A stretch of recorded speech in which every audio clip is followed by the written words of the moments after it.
मैं शमशेर खान, शाहचार्य गणित, राजकीय कन्या महाविद्यालय जम्मू। अपन पढ़ रहे हैं समाकलन गणित। और समाकलन गणित में अपन पढ़ रहे हैं क्षेत्रकलन।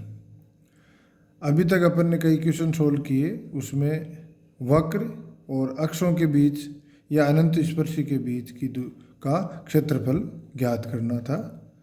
अब अपन को एक या दो क्वेश्चन या ज़्यादा एक दो क्वेश्चन अपन सोल्व करेंगे, जिसमें दो वक्रों से घिरा हुआ क्षेत्र ज्ञात करेंगे।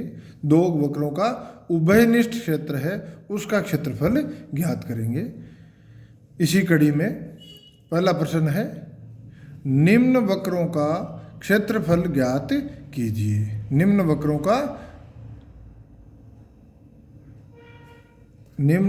का उभयनिष्ठ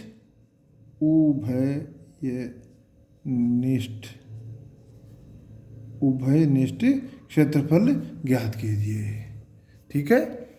वक्र है x square plus y square is equal to 4 तथा x square plus 4y square is equal to 9। स्पष्ट है x square plus y square is equal to 4 एक वृत्त है। x square plus 4y square is equal to 9, इसको थोड़ा सा सिंप्लीफाई करके अपन देखेंगे कि भाई ये कैसे वक्र का समीकरण है। तो सर्वप्रथम वक्र x square plus y square is equal to 4 एक वृत्त है जिसकी त्रिज्या है 2 तथा केंद्र मूल बिंदु है। द्वितीय वक्र x square plus 4y square is equal to 9 या x square upon 9 plus y square upon 9 by 4 is equal to 1 या x स्क्वायर अपॉन 3 का square plus y square upon 3/2 का स्क्वायर इज इक्वल टू 1। अब ये स्पष्ट है किस रूप का है ये, x square upon a square plus y square upon b square is equal to 1, अर्थात एक दीर्घवृत्त है जिसका केंद्र मूल बिंदु है तथा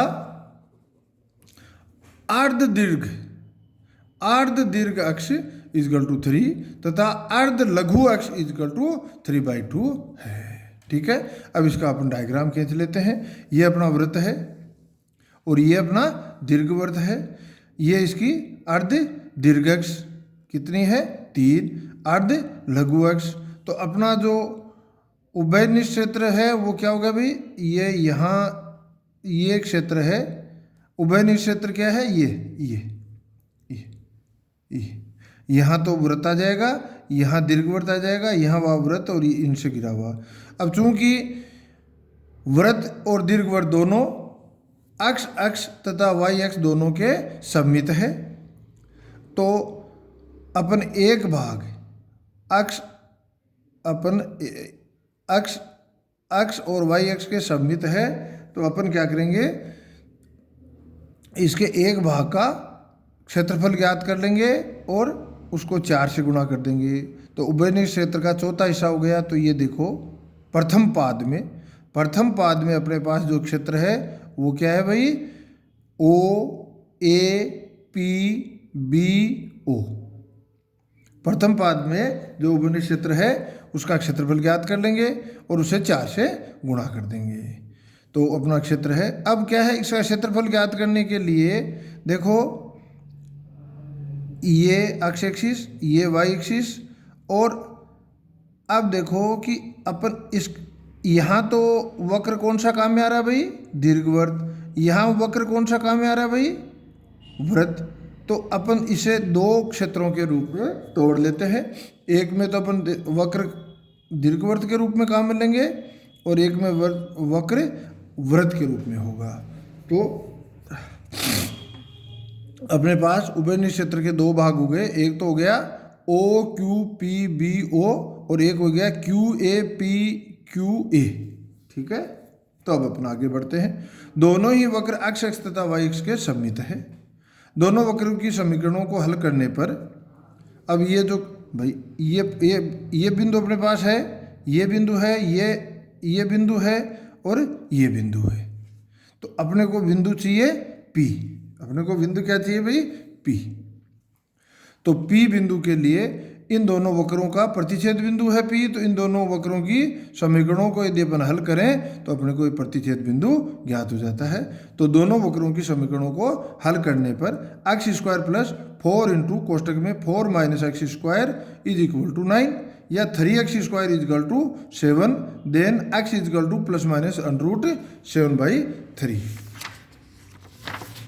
तथा y square minus 7/3 y square is equal to 4 minus 7/3 is equal to 5/3 या y is equal to plus minus √5/3 y is equal to plus minus √5/3।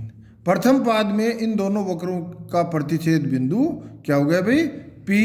अब प्रथम पाद में पॉजिटिव मान होगा, धनात्मक मान होगा x का और y दोनों का, तो इनमें x का मान तो क्या हो जाएगा धनात्मक 7/3 √7/3 और y का मान प्रथम पाद में हो जाएगा धनात्मक √5/3।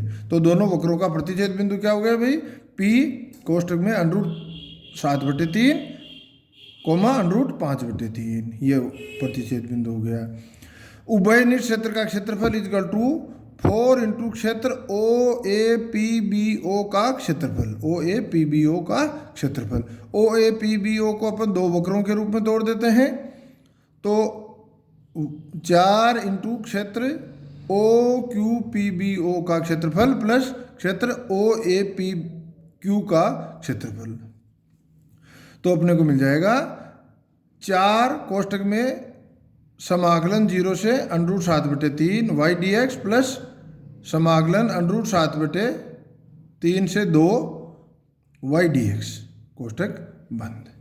अब अपन यहाँ पहले में वक्र कौन सा काम में आएगा भाई, पहले में वक्र कौन आएगा दीर्घवृत्त, क्योंकि जो क्षेत्र है उसमें वक्र कौन सा है दीर्घवृत्त है, तो दीर्घवृत्त का भाग है, तो y का मान दीर्घवृत्त से रख देंगे। दूसरे में क्या आएगा भाई वृत्त का भाग काम में आ रहा है, तो दूसरे में वृत्त से y का मान रख देंगे, तो अपन ने दोनों जगह y का मान रख दिया।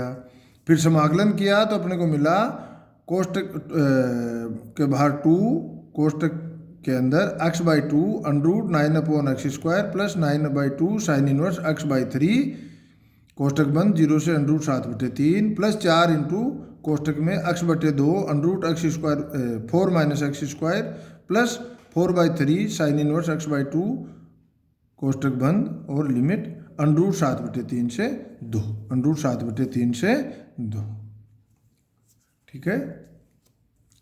और अब लिमिट लगा के अपन सिंप्लीफाई करें तो फाइनली अपने को रिजल्ट मिलेगा। ये आपके लिए होमवर्क मैंने छोड़ा है, मैंने डैश डैश डैश किया है, तो आप लिमिट लगा के कैलकुलेशन खुद करना, जितनी प्रैक्टिस खुद करोगे उतना ही फ़ायदा है। यहाँ मेरे पास टाइम भी कम है, इसलिए मैंने ये लिमिट लगा के सिंप्लीफाई करने का काम आपके लिए छोड़ा है। और लिमिट लगा के सिंप्लीफाई करेंगे तो अपने को मिलेगा 4π plus 9 sine inverse 1/3 √7/3 minus 8 sine inverse 1/2 √7/3। धन्यवाद। ये अपना एक क्वेश्चन सोल्व हो गया। अब दूसरा क्वेश्चन देखते हैं, जिसमें 2 वक्र दे रखे हैं, उन वक्रों के उभयनिष्ठ क्षेत्रफल का उन वक्रों का उभयनिष्ठ क्षेत्रफल अपने को ज्ञात करना है, ठीक है। प्रश्न है निम्न वक्रों का उभयनिष्ठ क्षेत्रफल ज्ञात करो। वक्र है y² इजकल टू 4ax तथा x² is equal to 4ay। Clear है, दोनों ही वक्र किसके समीकरण है भाई, दोनों दो समीकरण दे रखे हैं वक्रों के, वो किसके समीकरण है परवलय के समीकरण है। एक तो किसके सम्मित है भाई x एक्सिस के सम्मित है और दूसरी y एक्स के सम्मित है। यदि y की घात सम है तो वक्र किसके सम्मित होता है x एक्स के सम्मित होता है, x की घात सम है तो वक्र किसके सम्मित होता है y एक्स के सम्मित होता है। तो ये y² इजकल टू 4ax की का डायग्राम तो ये हो गया ये, ठीक है, और x² इजकल टू 4ay का डायग्राम हो गया ये। तो अपना उभयनिष्ठ क्षेत्र, और इसको मैंने बिंदु B दे दिया यहाँ, यहाँ बिंदु दे दिया A। तो उभयनिष्ठ क्षेत्र क्या हो गया भाई OBPAO या OAPBO, ये उभयनिष्ठ क्षेत्र हो गया। और इन दोनों वक्रों का प्रतिच्छेद बिंदु अपने को ज्ञात करना है। तो दोनों वक्रों को हल करने पर x square is equal to 4a square is equal to 4ax या x4 is equal to 64 a cube x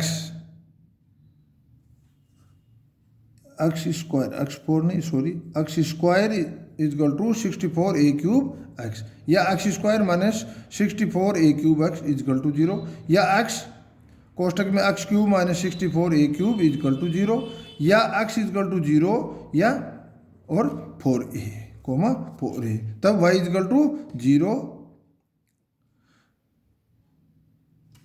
x is equal to 0 और 4a तब y इजकल टू क्या होगा भाई 0 और 4a।